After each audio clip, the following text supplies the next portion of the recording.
Assalamualaikum warahmatullahi wabarakatuh. Saya Faris Sinartono Fardana, NIM 202410102052. Di sini saya akan menjelaskan tugas desain analisis algoritma baris dan deret.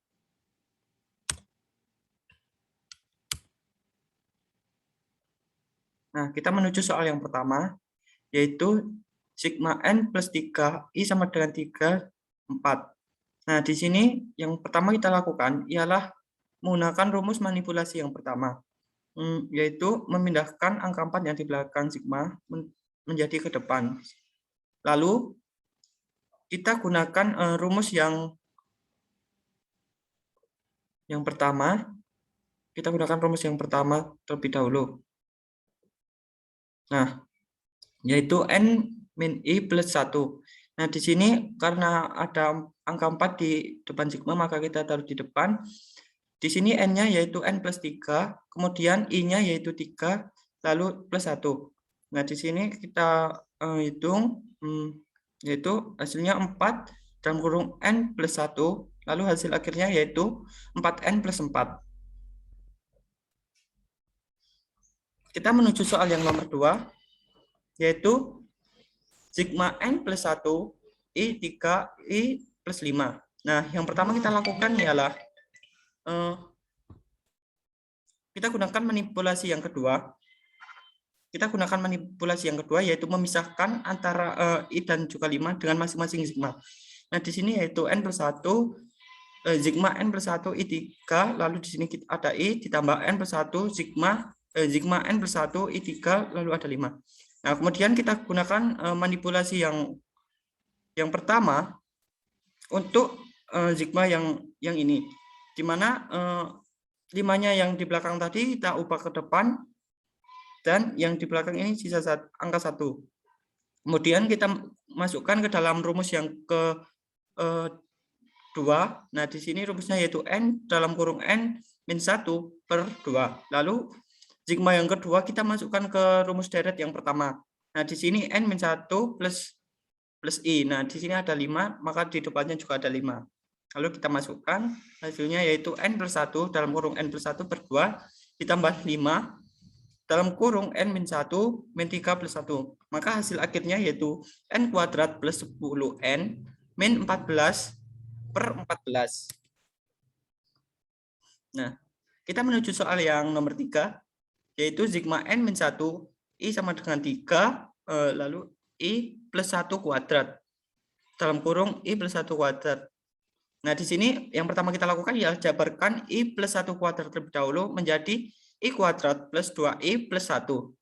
Lalu kita gunakan rumus manipulasi yang kedua untuk menjabarkan masing-masing yang ini menjadi masing-masing sigma, yaitu n min 1, sigma n min 1 I sama dengan 3 lalu I kuadrat, sigma n min 1 I sama dengan 3 lalu 2I. Lalu kita tambahkan lagi dengan sigma n min 1 I sama dengan 3 lalu 1. Nah, di sini kita gunakan manipulasi yang pertama untuk sigma yang kedua.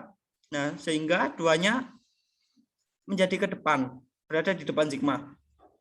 Untuk sigma yang pertama tetap, sigma yang ketiga juga tetap. Lalu kita gunakan rumus deret baris dan deret yang ketiga untuk sigma yang pertama, yaitu n dalam kurung n plus 1 dalam kurung 2n plus 1 per 6 ditambah.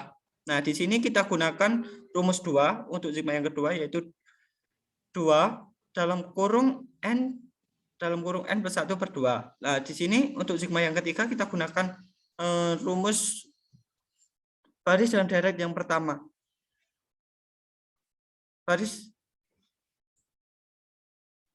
Baris dan deret yang pertama, yaitu n plus I plus 1. Nah, di sini hasilnya n min 1 dalam kurung n min 1 plus 1 dalam kurung 2 dalam kurung n min 1 plus 1 per 6 ditambah 2 n min 1 dalam kurung n plus 1 plus 1 per 2 ditambah n min 1 plus 1. Nah, di mana hasil akhirnya yaitu 8n plus 17 dibagi 6. Kita menuju soal yang nomor 4. Yang pertama kita lakukan ialah menguraikan ini. Ini ada sigma n, J sama dengan 1. Nah, di 2C, 2 pangkat C plus 1. Nah, di sini kita uraikan menjadi sigma N C1. Lalu ada 2C dalam kurung 2 kali 2C. Nah, kita uraikan. Ada sigma N C sama dengan 1, 2C 4 pangkat C. Lalu untuk sigma yang selanjutnya kita gunakan rumus manipulasi yang pertama, di mana angka 2-nya kita ubah ke depan sigma menjadi 2 sigma N C sama dengan 1 C 4 pangkat C. Lalu kita gunakan rumus yang keenam menjadi 2 dalam kurung N-1 2 pangkat N plus 1 plus 2. Nah, di sini hasilnya 2 dalam kurung 2 pangkat N plus 1 dikurangi 2 pangkat N plus 1 ditambah 2. Maka hasil akhirnya yaitu 4N plus 1 N min 4N plus 1 ditambah 4. Kita menuju soal yang kelima. Yang pertama, soal nomor 5. Sigma N I sama dengan 1, sigma N C sama dengan 1, dalam kurung I plus J. Nah, yang pertama kita lakukan ialah gunakan manipulasi 3. Manipulasi 3 ini untuk memisahkan antara sigma 1 dan sigma 2 dengan masing-masing konstanta. Nah, di sini, nah seperti ini hasilnya. Kemudian kita gunakan manipulasi 2 untuk masing-masing sigma ini. Nah, di mana hasilnya yaitu sigma N I sama dengan 1, lalu ini I, lalu sigma N C sama dengan 1, ini C. Nah, di sini masing-masing ya. Nah, kemudian ini juga sama. Kita gunakan manipulasi yang kedua.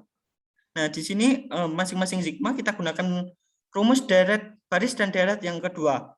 Nah, ini hasilnya yaitu N dalam kurung N plus 1 per 2 ditambah N dalam kurung N plus 1 per 2. Sama ini juga untuk sigma yang dua-duanya ini N plus N dalam kurung N plus 1 per 2, N dalam kurung N plus 1 per 2. Kemudian hasilnya yaitu N kuadrat plus N per 2 ditambah N kuadrat plus N per 2 dalam kurung N kuadrat plus N per 2 ditambah N kuadrat plus N per 2. Nah, hasilnya 2N kuadrat plus 2N per 2 dalam kurung 2N kuadrat plus 2N per 2. Maka hasil akhir yang diperoleh ialah 4N kuadrat ditambah 4N pangkat 3 ditambah 4N kuadrat per 2. Kita menuju soal yang terakhir, nomor 6, yaitu sigma N C sama dengan 1, sigma N I sama dengan 1. Nah, sama seperti soal yang nomor 5, kita gunakan manipulasi yang ketiga, yaitu pisahkan antara sigma 1, 2 dengan konstantanya. Menjadi sigma N C sama dengan 1, lalu ini I kuadrat, sigma N I sama dengan 1 I kuadrat. Nah, di sini lalu kita gunakan rumus yang ketiga untuk masing-masing sigma, yaitu N dalam kurung N plus 1 dalam kurung 2N plus 1 per 6, lalu N dalam kurung N plus 1 2N plus 1 per 6. Nah, hasilnya yaitu seperti ini. Dan hasil akhirnya yaitu 4N pangkat 6 ditambah 11N pangkat 5 ditambah 13N pangkat 4 ditambah 6N pangkat 3 ditambah N pangkat 2 per 36. Mungkin itu saja yang dapat saya jelaskan. Apabila ada kesalahan atau salah kata, saya mohon maaf. Sekian, terima kasih. Wassalamualaikum warahmatullahi wabarakatuh.